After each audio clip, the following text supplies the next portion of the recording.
Today the dentist, I'm planting two plants that are going to fit nicely into the herbaceous garden. I've got an echinacea and also a delphinium.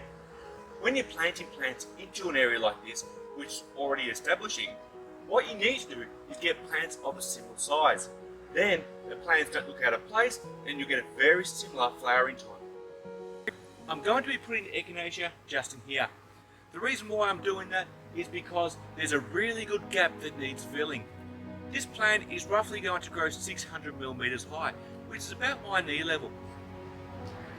When it does get up and get strong, what's going to happen is it's going to flower a beautiful pinky purple, and that's really going to do well against all the different colors around it.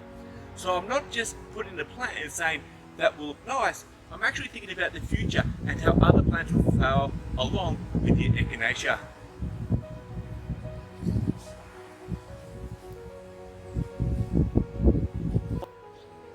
Just before I plant my plant, one of the things I want to draw your attention to is the quality of the soil.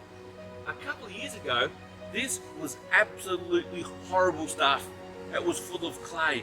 But you look at it today, it is beautiful, dark, rich.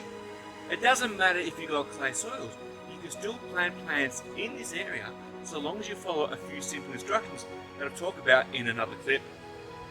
I'm planting the plant next to the irrigation, so I know in summer when it gets really hot, the plant's going to get the moisture it needs to look strong and healthy over the really, really warm months.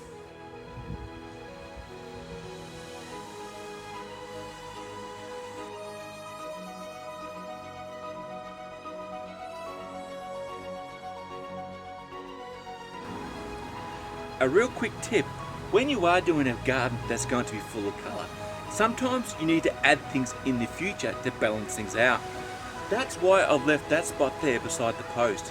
I know exactly where to go if I need to add a colour of any type. It's really simple and no one will notice even if I don't put anything in there.